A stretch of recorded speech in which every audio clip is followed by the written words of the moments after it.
31 में एक item bomb फूटने वाला है बोला था।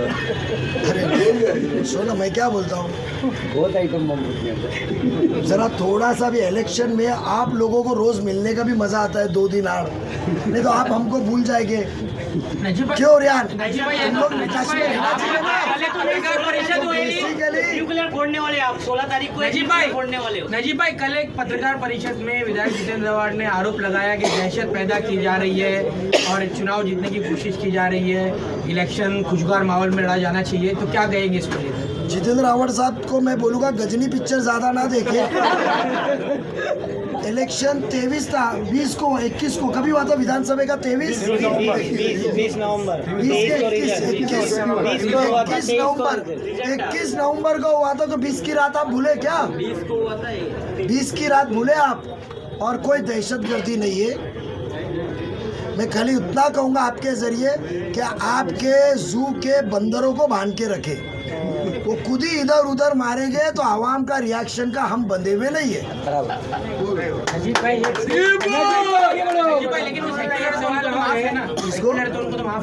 कौन सेक्युलर है?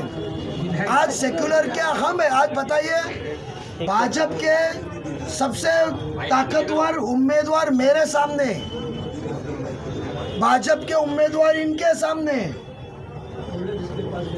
तो जो कह रहे हैं ना, मेरा कल से जो एक ही सवाल है उनसे कि भाजपा के उम्मीदवार हमारे सब कैंडिडेट के सामने, मुमरा में हो सकता है उनको नुमाइंदा मिले नहीं होंगे भरने के, है कुछ नहीं तो भर दिए रहेंगे सब जगह। अभी लिस्ट आएगी आज फाइनल लिस्ट आएगी मेरे सामने, मैं सदर हूँ ना राबोड़ी में, मेरे सामने, और मुझे गिराने के लिए और मुस्लिम वोट कम दिलाने के लिए अवार्ड साहब ने सुपारी ली है।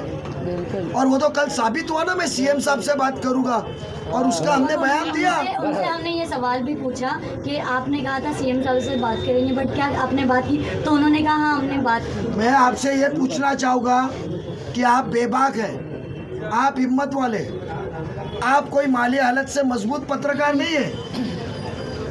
आप आपके किरदार, एक शहर की फिक्र के ऊपर आप पत्रकार हैं। आप उनसे ये क्यों नहीं पूछे कि अवार्ड साहब जब बिल्डिंग गिर रही थी तो आपने जब सीएम से बात क्यों नहीं किया? पूछा गया है। जब बिल्डिंग गिर रही थी तो जब सीएम साहब से आपने बात क्यों नहीं किए? जब लोग बेघर हो रहे थे। क्षेत्र नहीं आता है। एक मिनट सुनिए मेरी बात। क्षेत्र, मैं क्या कहता हूँ, नुमाइंदा इंसान की खिदमत के लिए बनता है, वोट की राजनीति के लिए नहीं। यहाँ जो राजन दादा है, मैं हूँ, रेहाना आपा, मोरेश, हमारी रिदा मैडम, रेहाना आपा, फिर मनीषा, इकबाल, सभी लोग यहाँ पर, डॉक्टर, सब जो यहाँ मौजूद है, नुमाइंदे, एक्स नुमाइंदे, हम इंसानियत के नाते है ना। आज इकबाल गले मिला राजन दादा से, तो क्या ये इंसानियत के नाते आए ना? वोट की राजनीति?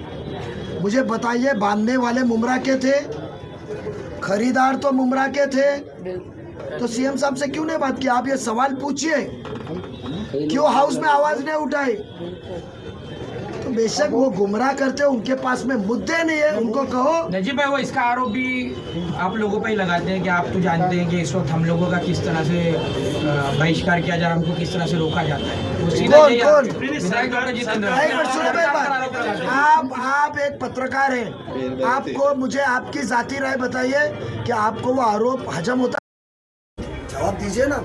अरे आपसे पूछा, जवाब दीजिए ना। हाँ, और जोरदार सबके माइक में। जब पत्रकारों को हजम नहीं होता है, जब वो उनके जवाब पत्रकारों को हजम नहीं होते, तो आवाम को कहाँ से होंगे? ऐसे और कितने धमाके हो गए उमरा गौसा? सिलसिला तो चालू है इंशाल्लाह। अभी अगला वार्ड बाजू का है। यही वार्ड 25 साल की दुश्मनी खत्म कर रहे, 35 साल की दुश्मनी खत्म कर रहे, बाजू में ही है, उनकी भी दुश्मनी खत्म कर दीजिए आमदार साहब से। किसकी? दादा की। वो तो मैंने बयान किया। के साथ में मेरी दुश्मनी नहीं है, वो झूठ भी नहीं करते।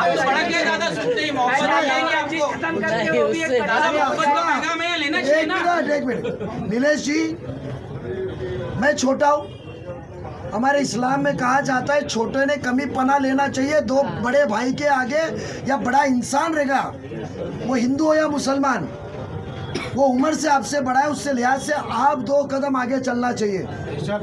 मैंने तो कहा था, वो मेरी कोई उससे जाती दुश्मनी नहीं है।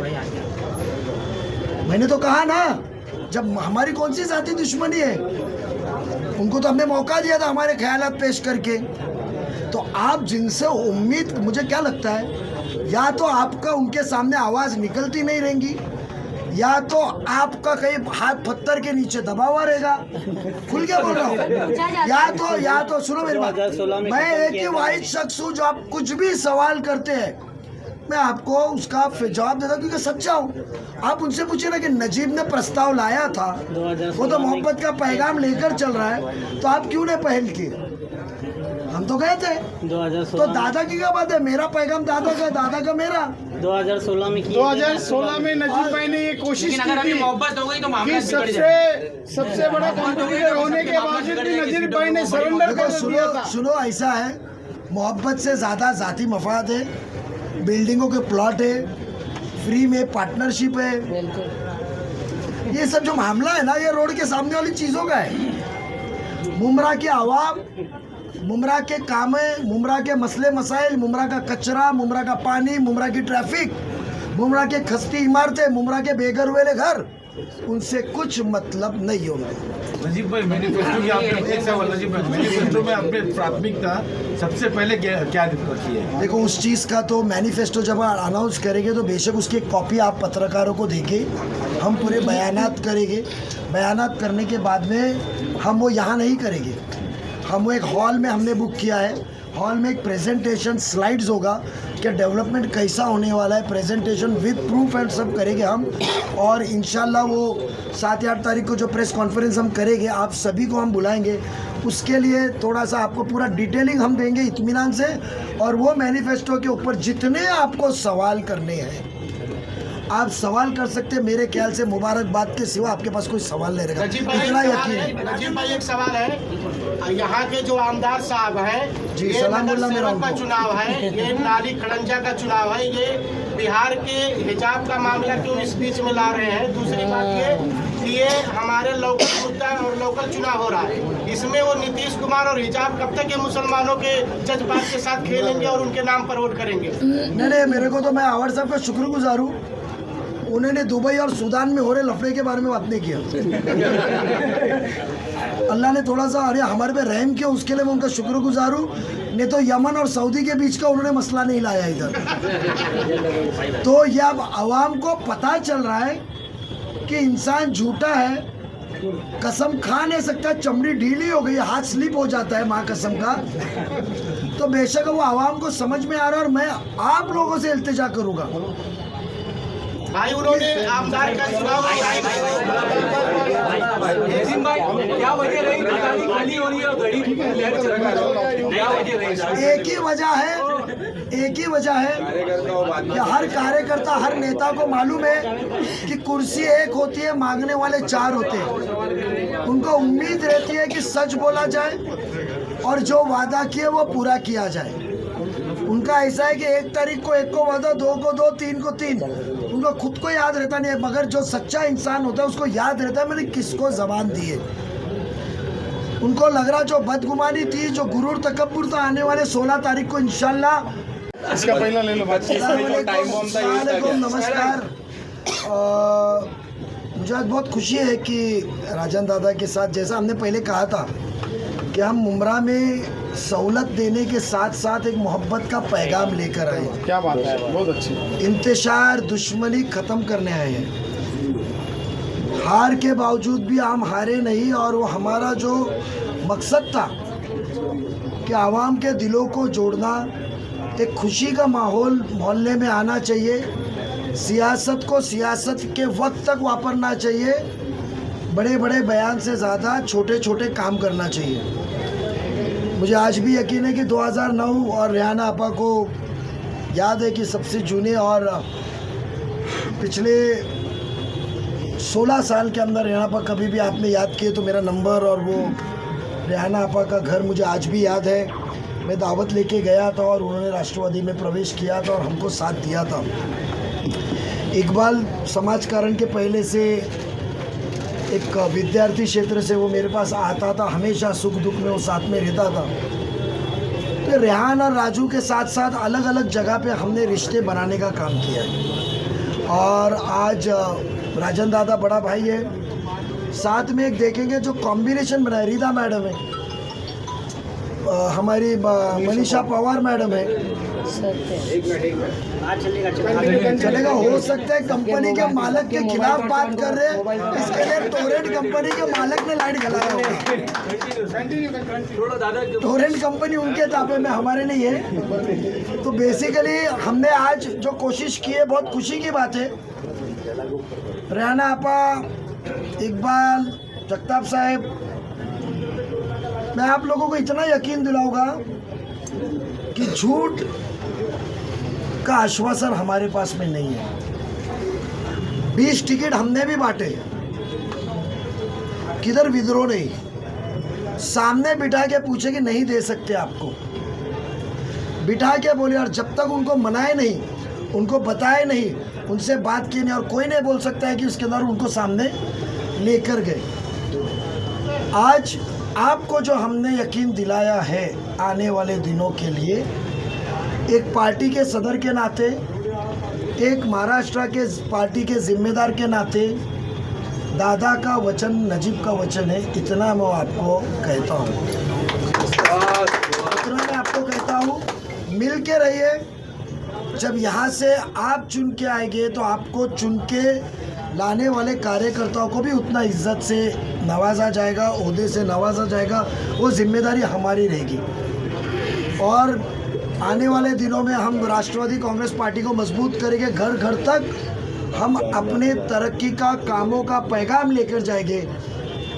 1 साल पहले आपने 1 लाख वोट दिया, 1 लाख रुपए का काम आपके मोहल्ले में नहीं हुआ। 1 लाख से शिकस्त दी, करोड़ों का फंड लाए। तो सोचो, जब कामयाबी पूरे मुकम्मल 20 सीटों पे आप देंगे तो इंशाल्लाह मुमरा का नक्शा बदलने में वक्त नहीं लगेगा। आप मसले पूछिए, हम उसका एक्शन प्लान बताएंगे जगह के साथ। आने वाले दिनों में जब हमारा मुमरा के लिए हमारा जो स्पेशल मैनिफेस्टो का लॉन्च होगा, तकरीबन 7 या 8 तारीख को, तो बेशक आपको लगेगा कि मुमरा का मुकम्मल, जिन लोगों को आप चुन के देने जा रहे हैं उनको इसका पूरा नॉलेज है, कैसा काम करना उनको पता है, और आपको वो पसंदीदा होगा। इसके लिए आने वाले दिनों में मैं आपके ज़रिए तमाम आवाम से दरख्वास्त करूँगा कि घड़ी के निशानी को वोट दे। और मैं रेहाना आपा, आपका, इकबाल मियाँ का, जगताप साहब का और उनके आए हुए साथी, सभी चाहने वाले साथियों का राष्ट्रवादी कांग्रेस परिवार में, ये एक परिवार है। यहाँ नेता या सदर किसी को बनाया गया, बट आप मेरा छोटे से छोटा कार्यकर्ता भी करके तो बाजू में बैठ के एक परिवार है। यहाँ कोई पैर पे पैर हिला के बैठा नहीं है।